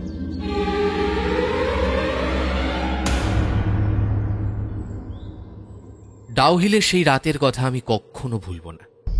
এখনো যখন সেই রাতের কথা মনে পড়ে যায়, যেন মনে হয় চোখের সামনে যা কিছু ঘটেছে তার কোনো কিছুরই অর্থ আমি বুঝতে পারিনি। আজও মনে পড়ে যায় ঋষিকেশের সেই বিভৎস রূপের কথা, আর মনোজের মতো একটা শক্ত সমর্থ অবিশ্বাসী ছেলের ওভাবে ভয় পাওয়ার কথা। তবে এটা না স্বীকার করতেই হবে, আমাদের তিনজনের মধ্যে সবচেয়ে শক্ত ছিল মনোজ। সে যদি না থাকতো তাহলে বোধহয় আমরা দুজন সেই রাতে ওই ডাউহিলেই, সেদিন রাতে কথা মতো ডাউহিলে গিয়ে পড়লাম। তারপর দোতলার ওই ব্যালকানিতে হারিয়ে ফেললাম দুজনকে। সেই লাল রঙের দুটো চোখ যেন তীব্র একটা আক্রোশ নিয়ে আমার দিকে তাকিয়ে আছে। ভেসে আসতে থাকা ঠান্ডা বাতাসটা যেন আমার গোটা শরীরটা জমিয়ে দিতে শুরু করেছে। ঋষিকেশের অদ্ভুতভাবে হাসির সাথে ভেসে এলো তার গলা। আমরা এখান থেকে আর বেরোতে পারবো না, আর পারবো না আমরা। আমার কাঁধে চেপে বসেছে, ও আমার বলছে আমরা আর পারবো না। মনোজের গলাটা ভেসে এলো আরো দূর থেকে। মনোজ চিৎকার করে বলছে, এটা কি করে হতে পারে? একটা একটা কাটা মাথা হাওয়ায় ভাসছে। উফ, কি বিভৎস, কি বিভৎস তার দুটো চোখ। শান্তন, ঋষিকেশ, তোরা কোথায় গেলি?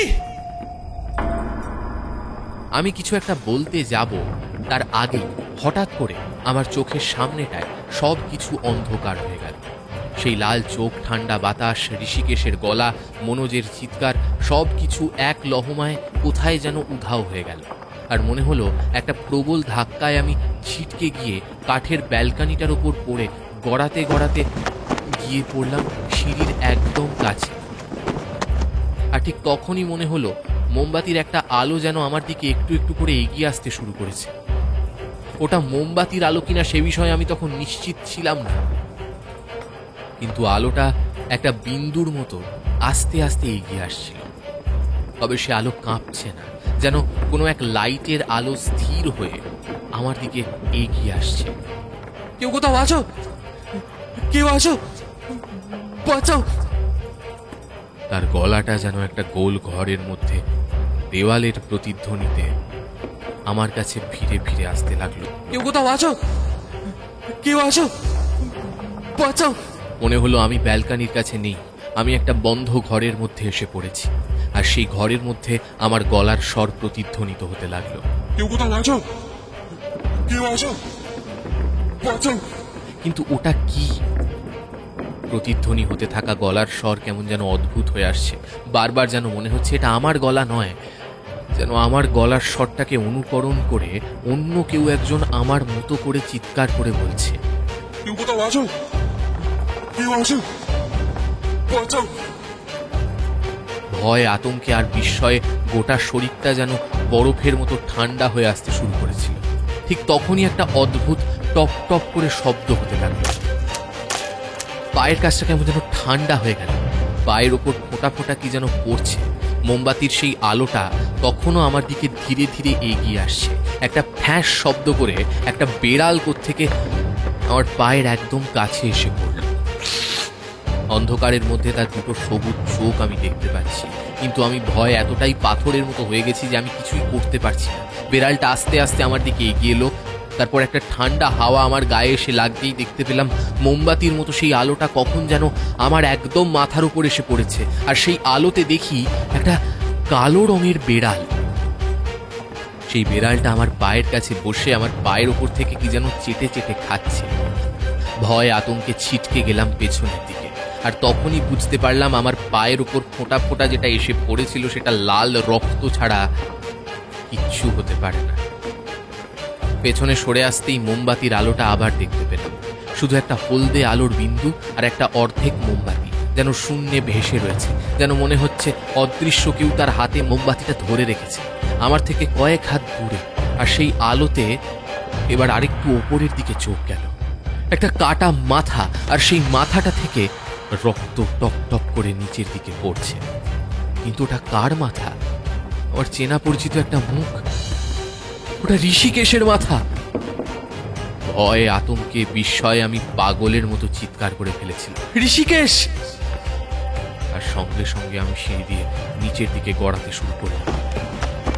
যতই নিচের দিকে নামছি ততই যেন মনে হচ্ছে আমার ঠিক ওপরে কেউ যেন আমার পিছু পিছু দৌড়ে দৌড়ে সিঁড়ি দিয়ে নামছে। সে জোড়া পায়ে একটা একটা করে সিঁড়ি লাফাতে শুরু করেছে, আর সেই শব্দটা যেন আমার কানে এসে ঢুকছিল তীরের ফলার মতো। প্রায় অর্ধেকটা এসেছি গড়িয়ে। কোনো মতে সিঁড়ির একটা পাশ ধরে নিজেকে আটকে দিলাম, আর তখনই মনে হলো আমার কানের একদম পাশ ঘেঁষে নিচের দিকে কি একটা চলে গেল।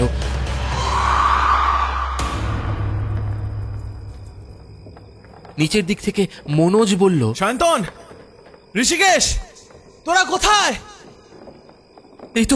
এই তো আমি সিঁড়ির ওপর। তুই কোথায়? সেটাই তো বুঝতে পারছি না। মনে হচ্ছে গোটা বাড়িটা যেন হঠাৎ করে বদলে গেছে। কোথায় সিঁড়ি, কোথায় ল্যান্ডিং, কোথায় ব্যালকনি, কিছুই বুঝতে পারছি না। আর চারপাশে ঠান্ডা আর অন্ধকার ছাড়া কিচ্ছু নেই। কিন্তু ঋষিকেশ কোথায়?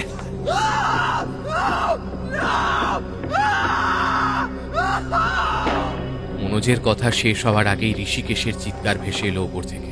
কিন্তু আমরা যদি 3 তলায় থাকি কিংবা 2 তলায় থাকি, তাহলে শব্দটা ভেসে আসছে আমাদের থাকার জায়গা থেকে আরো 2 তলা ওপর থেকে। কিন্তু এই বাড়িটা তো 3 তলা, তাহলে এত উপর থেকে শব্দটা আসবে কি করে? সায়ন্তন, তলায় আছি বলতে আমরা 3 তলা থেকে শব্দটা ভেসে আসছে বলে মনে হচ্ছে না। তাহলে কি আমরা 1 তলায় আছি? আমি কোনো রকমে সিঁড়ির ওপর উঠে দাঁড়িয়েছিলাম। বুঝতে পারলাম মনোজ ওপরের দিকে উঠে যাচ্ছে। আমি আস্তে আস্তে নিচের দিকে নামতে লাগলাম। ঠক ঠক শব্দটা যেন আমাদের দুজনকে দুজনের উপস্থিতি বুঝিয়ে দিচ্ছিল। খানিকটা ওভাবে হেঁটে যাওয়ার পরেও কিন্তু মনোজ আমার কাছ অব্দি এসে পৌঁছলো না। মনোজের গলা শুনতে পেলাম এবার ওপর দিক থেকে, কিন্তু একটু আগে তার গলা আমি শুনতে পেয়েছি নিচের দিক থেকে। আমি বললাম, কি হলো মনোজ, তুই কোথায়? আমারও তো সেটাই প্রশ্ন, তুই কোথায়? আমি তো সিঁড়ি দিয়ে উঠে এলাম। তুই যে সিঁড়ি দিয়ে নামছিস সেটা তো মনে হলো না। হঠাৎ করে একটা চিন্তায় আমি বেশ ভয় পেয়ে গেলাম। তাহলে আমি যে সিঁড়ি দিয়ে উঠেছি, মনোজও যে সিঁড়ি দিয়ে নেমেছে, দুটো সিঁড়ি কি তাহলে আলাদা? কিন্তু সেটাই বা হয় কি করে? এই বাড়িতে 1 তলা থেকে 2 তলা আর 2 তলা থেকে 3 তলা যাওয়ার জন্য একটাই রাস্তা। সায়ন্তন, আমার মনে হচ্ছে এই বাড়িটা সত্যি কিছু গন্ডগোল রয়েছে। সত্যি এমন কিছু রয়েছে। এমন ঘুটঘুটে কালো অন্ধকার যে নিজের হাত পর্যন্ত দেখা যায় না। মনোজের কথাটা যে কোন দিক থেকে ভেসে আসছে সেটা ভালোভাবে বুঝতেও পারছি না। তার গলাটা গম গম শব্দ করে চারপাশে ছড়িয়ে পড়ছে, আর তার সেই গলার শব্দ ছড়িয়ে যাওয়ায় এবার শোনা গেল ঋষিকেশের অদ্ভুত ভয়ঙ্কর ভাবে হাসি। সে যেন চিৎকার করে হেসে চলেছে আর বলছে, এসেছিস? এই তো এসেছিস তোরা, আয় আয় আয়, এই তো এসেছে। নিজের মাথার ভেতরটা পাগলের মতো লাগছে। কি হচ্ছে কিচ্ছু বুঝতে পারছিলাম না। একটু আগে যে হাসির শব্দটা আমাদের মনে হয়েছে আমাদের থেকে 2 তলা ওপরে, অর্থাৎ 3 তলা থেকে ভেসে আসছে, সেই হাসির শব্দটাই এবার মনে হলো আমাদের পায়ের বেশ খানিকটা নিচ থেকে ভেসে আসছে। এসেছিস? এই তো এসেছিস তোরা, আয় আয় আয়, এই তো এসেছে। যেন মনে হচ্ছে আমরা দাঁড়িয়ে রয়েছি ব্যালকনির ওপর, আর সেই ব্যালকনির নিচ থেকে হেসে চলেছে ঋষিকেশ। দুজনই একসাথে চিৎকার করে ডেকে উঠল, ঋষিকেশ, কোথায় তুই? বাঁচা সায়ন্তন, বাঁচা আমায়। মনোজ, কোথায় তোরা? বাঁচা আমায়। আমার ঘাট থেকে নামছে না, আমার ঘাটটা এবার ভেঙে যাবে মনে হচ্ছে রে। বাঁচা। হঠাৎ করে ঋষিকেশের গলার স্বর যেন বদলে গেছে। সে নিচের দিকেই কথাটা বলছে। কথাটা বুঝতে পেরে আমি দ্রুত নিচের দিকে নামতে লাগলাম। মনোজের পায়ের শব্দ শুনে বুঝতে পারলাম সেও নিচের দিকে নেমে আসছে, আর ঠিক তখনই নিচের দিকে কোথায় যেন একটা হলদে আলো জ্বলে উঠল। দূর থেকে দেখতে পেলাম সেটা একটা পুরনো দিনের হেরিকেনের মতো আলো, আর সেই আলোতে দেখলাম মেঝের ওপর এক জায়গায় ঋষিকেশ পড়ে রয়েছে। এই দৃশ্য দেখার পর আমাদের আর দাঁড়িয়ে থাকার ক্ষমতা হয়নি। তাড়াতাড়ি নিচের দিকে নামতে যেতেই হঠাৎ করে দেখলাম আমি এসে পড়েছি সেই মেঝের ওপর। সিঁড়িটা হঠাৎ করে শেষ হয়ে গেছে, আর আমার ঠিক পাশে সিঁড়ি বেয়ে নিচের দিকে নেমে আসছে মনোজ। তাহলে আমি তখন কোথা দিয়ে হাঁটছিলাম? কথাটা ভাবতেই পেছনের দিকে তাকিয়ে দেখি আর পেছনে তো কোনো সিঁড়ি নেই। উত্তেজনার ভয়ের চরম সীমা তখন বোধহয় আমরা পার করে ফেলেছি। দৌড়ে চলে গেছি ঋষিকেশের কাছে। ঋষিকেশ কাঠের মেঝের ওপর শুয়ে রয়েছে, তার দুটো হাত অদ্ভুতভাবে বেঁকে রয়েছে, পা দুটো অদ্ভুতভাবে বাঁকা, তবে তার চোখ দুটো খোলা, চোখ দুটো বিস্ফারিত। এই অল্প সময়ের মধ্যে তার গোটা শরীরটা কেমন যেন কাঠ হয়ে গেছে, যেন এই অল্প সময়ের মধ্যে কেউ তার শরীর থেকে সমস্ত রক্ত মাংস শুষে তাকে ছিবড়ে করে দিয়েছে। শান্তন, আমাদের এখানে থাকাটা ঠিক হবে না। আমাদের এক্ষুনি এখান থেকে বেরিয়ে যেতে হবে। কথাটা বলেই সে বোধহয় ঋষিকেশকে তোলার চেষ্টা করতে লাগলো। ঋষিকেশের একটা হাত ধরে তুলতে যেতেই আমাদের চোখের সামনে যে কাণ্ডটা ঘটে গেল তাতে আমাদের কিছু বলার মতো রইল না। ঋষিকেশের একটা হাত খুলে চলে এলো মনোজের হাতে, আর সেই কাটা জায়গা থেকে ফিনকি দিয়ে রক্ত বেরিয়ে আসতে লাগলো। আতঙ্কে আমি প্রায় ছিটকে ঘরের একপাশে সরে গেলাম। কাঁদো কাঁদো গলায় বললাম, মনোজ, কি হচ্ছে সব? পরক্ষণেই মনোজের দিকে তাকাতে আবার আমি একটা ধাক্কা খেলাম। কোথায় মনোজ, কোথায় ঋষিকেশ? একটা হলদে আলো চুপ করে যেন দাঁড়িয়ে রয়েছে আমার থেকে মাত্র কয়েক হাত দূরে। চারপাশটা যেন নিস্তব্ধ হয়ে রয়েছে, কোথাও কোনো শব্দ নেই। শুধু একটা অদ্ভুত সুরের মতো কিছু গোটা জায়গাটায় ঘুরে বেড়াচ্ছে। তাহলে এতক্ষণ ধরে আমি যা দেখলাম তার সবটাই কি মিথ্যে? এমন ভাবছি, ঠিক তখনই মনে হলো মিথ্যে নয়। ওই তো হলদে আলোটা দেখতে পাচ্ছি। ওই তো ঠিক নিচে মেঝের ওপর পড়ে রয়েছে একটা ভাঙা মোমবাতির টুকরো। মোমবাতির টুকরোটা আমি চিনি, কোথায় যেন দেখেছি। ঠিক তখনই মনের মধ্যে একটা অদ্ভুত ভাবের উদয় হলো, যেন মনে হলো এখান থেকে আর বেরোনো হবে না। মনোজ কোথায় জানি না, ঋষিকেশের অবস্থা কি হয়েছে তাও জানি না। এই গোটা বাড়িটা যেন আমাদের তিনজনকে আলাদা করে দিয়েছে। আমি তোমায় দেখতে চাই। সঙ্গে সঙ্গে সেই হলদে আলোটা দপ করে নিভে গেল। কোথায় যেন একটা খুট করে শব্দ হলো। আমার গোটা শরীর কেমন যেন ঝিমঝিম করে উঠলো, আর ঠিক তখনই আমি সেই আধো অন্ধকারের মধ্যে দেখতে পেলাম একটা কালো রঙের ধোঁয়া আসছে করতে। তারপর সে ঘুরঘুটে অন্ধকারের মধ্যে ব্যাপারটা দেখা সম্ভব না, কিন্তু তবুও যেন আমি দেখতে পাচ্ছিলাম সেই কালো ধোঁয়াটা একটা কুণ্ডলি পাকাতে শুরু করেছে, আর তারপর উপর দিক থেকে ভেসে এলো একটা চিৎকার। শান্তন, ঋষিকেশ, এই বাড়ি থেকে বেরোনোর একটাই মাত্র পথ আছে। চোখের সামনে আমরা যেগুলো দেখছি সেগুলো সত্যি নয়। মনোজের চিৎকারটা কোত্থেকে ভেসে এলো জানি না। আমি পাথরের মূর্তির মতো থমকে দাঁড়িয়ে পড়েছিলাম। সেই অদৃশ্য ধোঁয়াটা যেন জমাট বেঁধে আমার চারপাশে ঘুরে বেড়াচ্ছে। আমি বেরোতে চাই এখান থেকে, আমি মুক্তি চাই। সঙ্গে সঙ্গে কিছু একটা হয়ে গেল। ঘরের ভেতরে একটা মৃদু কম্পন হলো বুঝতে পারলাম, আর তার সাথে আমি নিজেকে আবিষ্কার করলাম সেই দোতলার ব্যালকানিটার কাছে। তারপর দেখতে পেলাম আমার ডান দিকে একটা ঘরের দরজা খোলা রয়েছে। একটা আলো যেন কোত্থেকে এসে সেই ঘরের জানলার এক পাশ দিয়ে ভেতরে ঢুকছে। সেই আলোর মধ্যে দেখতে পেলাম কি একটা যেন পড়ে রয়েছে। ঘরের ভেতরে ঢুকতে যাব, হঠাৎ করে দরজাটা আমার মুখের উপর বন্ধ হয়ে গেল। আমি আর সেদিকে তাকালাম না। অন্ধকারে ব্যালকানি ধরে এগোতে লাগলাম নিচের দিকে। মনোজ আর ঋষিকেশ দুজনকেই কিছুক্ষণ পরে পেয়েছিলাম। ঋষিকেশের অবস্থা সত্যিই খারাপ ছিল, সে প্রায় অজ্ঞান হয়ে যাওয়ার মতো অবস্থায় ছিল। মনোজ যে প্রবল ভয় পেয়েছে সেটাও বুঝতে পেরেছিলাম। তারপর কিভাবে যে আমরা সেখান থেকে বেরিয়ে এসেছিলাম সেটা আমরাই জানি। তিনজনে মিলে হাঁটতে হাঁটতে একতলায় এসে যখন বাড়িটার কাছে পৌঁছেছি, হঠাৎ করে দরজাটা যেন নিজে থেকে খুলে গেল।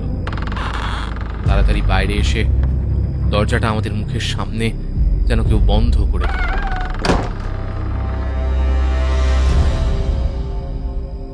সেই রাতে ঋষিকেশকে নিয়ে আমাদের আশ্রয়ে ফিরে এসেছিলাম।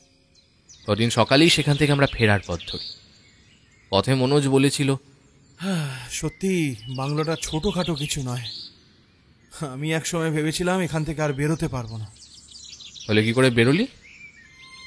আমি তো খুঁজেই পাচ্ছিলাম না। হঠাৎ করে মনে হলো এখানে যখন আমরা প্রথম এসেছিলাম তখন ঋষিকেশ একবার বলেছিল এখানে যে আছে তাকে দেখতে চাই, আর তারপরেই বাড়ি থেকে কেউ একটা ওর কথার উত্তর দিয়েছিল। আমিও সেটাই করলাম। আমি মনে মনে বললাম আমরা এখান থেকে বেরোতে চাই, আর তখনই তুই বললি যে আশেপাশে যা দেখতে পাচ্ছি তা সব সত্যি নয়। আমি বললাম? আমি কখন বললাম? এবার আমি কেমন অবাক হয়ে গেলাম। বললাম, সে কি তুই বলিসনি? তাহলে কে বলল? আমার যখন মনে হলো যে আর এখান থেকে আমরা বেরোতে পারবো না, তখন তখন তুই তো বললি যে আমরা যা দেখতে পাচ্ছি তা সব সত্যি নয়। তাই তো আমি ট্রেনে এই বিষয়ে আর কোনো কথা হয়নি। ঋষিকেশের শরীর সত্যি খুব খারাপ। ফিরে তাকে বেশ কয়েকদিন হাসপাতালেও থাকতে হয়েছিল। তার ঘাড়ের অবস্থা মোটেও ভালো না। সুস্থ হয়ে যাওয়ার পর সে বলেছিল, গোটা ব্যাপারটা মনে হয় আমি এবার বুঝতে পারছি।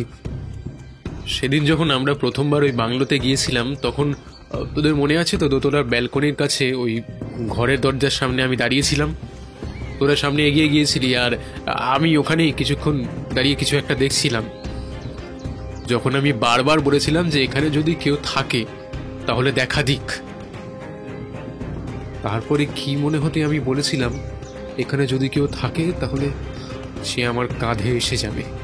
আমি আর মনোজ ঋষিকেশের কথায় খুব অবাক হয়ে গেছি। সে ভীত চোখে আমাদের দিকে তাকিয়ে বলেছিল, ব্যাপারটা যে সত্যি হবে আমি সেটা একদম বুঝতে পারিনি। মজা ছলে বলেছিলাম, সে কাঁধে এসে চাপলে আমার যে অবস্থা এমন হবে তা আমি ভাবতেও পারিনি। মনে ছিল না হলে যে আমার কি হতো। ওই তিনতলার ঘরে যখন একটা একটা করে কাটা মাথা আমার দিকে এগিয়ে আসছিল, তখন মনোজ আমাকে বাঁচিয়েছিল। না হলে ব্যালকনির কাছ থেকে নিচে পড়ে আমি সেদিনই মারা যেতাম। আর তাছাড়া গোটা শরীরের শক্তিও ছিল না আমার আর। হঠাৎ করে আমার মনে পড়ে গেল আমি সেদিন ঋষিকেশের কাটা মাথা দেখতে পেয়েছিলাম বলে মনে হয়েছিল। তাহলে কি সেও আমাদের মধ্যে কারোর কাটা মাথা দেখতে পেয়েছিল? অনেক প্রশ্নের কোনো উত্তর পাওয়া যায় না। ওখান থেকে যে আমরা কিভাবে বেরিয়ে আসতে পেরেছিলাম সেটা আমাদের কাছে সব থেকে বড় পাওনা ছিল। সুবিমল বসুর সাহিত্য পত্রিকার জন্য আমি লিখেছিলাম রাহুলের এক রাতের অভিজ্ঞতা। তবে সেই রাতে যে আসলে আমাদের সাথে কি হয়েছিল তার কোনো কিছুই আমরা ভালোভাবে কাউকে বলতে পারি। আসলে আমরাও হয়তো নিজেরা বুঝতে পারি না সেখানে কি হয়েছিল। এরপর যখনই ডাউহিলের কথা উঠেছে তখনই আমরা তিনজনে একে অপরের মুখ চাওয়াচাই করেছি। শুধু ঋষিকেশ একবার ঘাড়ে হাত বুলিয়ে বলে, ডাউহিল আর নয়, অনেক হয়েছে।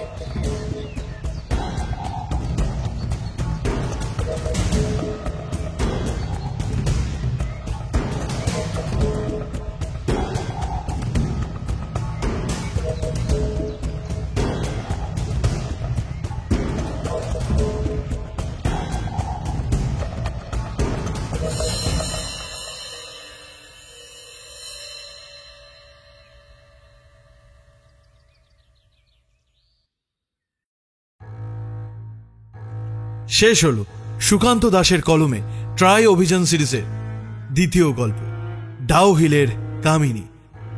আজকে গল্প পাঠে freaky Friday stories, fiction hunt এবং হানাবাড়ি অফিসিয়াল থেকে সায়ন্তন, অন্যান্য চরিত্রে বং স্টোরি হাব থেকে নীল, সৌরভ আর আমি ঋদ্ধি। বিশেষ সহযোগিতা হরস্কোপ অফিসিয়াল, হানাবাড়ি অফিসিয়াল থেকে রুভিনা। স্ক্রিপ্টিং দিশানি, এই সুন্দর প্রচ্ছদটা করেছে কৃষ্ণেন্দু। আবহ, শব্দগ্রহণ, ভিডিওগ্রাফিক্স আমি ঋদ্ধি। পরিবেশনা এবং পরিচালনায় টিম হানাবাড়ি। বন্ধুরা, খুব তাড়াতাড়ি আসতে চলেছে এই 10,000 স্পেশাল গল্প উৎসব উপলক্ষে লেখক শ্রী শোভন কাপুরিয়ার কলমে গর্ভগৃহে মৃত্যুফাঁদ। এই গল্পের সম্পূর্ণ ডিটেলস আমাদের ইউটিউব কমিউনিটি পোস্ট এবং আমাদের ফেসবুক পেজে পেয়ে যাবে। তাই আর দেরি না করে তাড়াতাড়ি আমাদের ফেসবুক পেজটাও ফলো করে দিও, লিংক ডেসক্রিপশনে দেওয়া আছে। বন্ধুরা, হানাবাড়ি এনেছে তোমাদের জন্য একটা সুবর্ণ সুযোগ। তোমাদের মধ্যে যারা লেখালেখি করো, ভয়েস অ্যাক্টিং করো এবং যারা পোস্টার মানে থাম্বনেল বানাও, তারা কিন্তু আমাদের এই হানাবাড়ির সাথে যুক্ত হতে পারো। কিভাবে যুক্ত হবে তার সম্পূর্ণ ডিটেলস আমাদের ভিডিও ডেসক্রিপশনে দেওয়া আছে। তাড়াতাড়ি যাও, ভিডিও ডেসক্রিপশন থেকে যা যা আছে তা ফলো করে আমাদের মেল করে দাও। আমরা তোমাদের সাথে খুব তাড়াতাড়ি কন্ট্যাক্ট করে নেব। তাহলে বন্ধুরা, আজকের গল্পটা কেমন লাগলো যদি গল্পটা ভালো লেগে থাকে তাহলে লাইক করো, কমেন্ট করো এবং শেয়ার করে দাও বিভিন্ন আত্মীয় স্বজন এবং বন্ধু বান্ধবের কাছে, এবং তাদেরকে বলো আমাদের হানাবাড়ি ইউটিউব চ্যানেলটা যেন তারা সাবস্ক্রাইব করে পাশে রাখা বেল আইকন ক্লিক করে অল করে দেয়, যাতে আমাদের কোনো ভিডিও এলে সবার আগে তোমাদের মতো তাদের কাছেও নোটিফিকেশন পৌঁছে যায়। তাহলে বন্ধু, আজ এই পর্যন্তই। দেখা হচ্ছে খুব তাড়াতাড়ি আর একটা গল্পে। ততদিন ভালো থেকো, সুস্থ থেকো, হানাবাড়ির পাশে থেকো আর ভয়ে থেকো। শুভরাত্রি।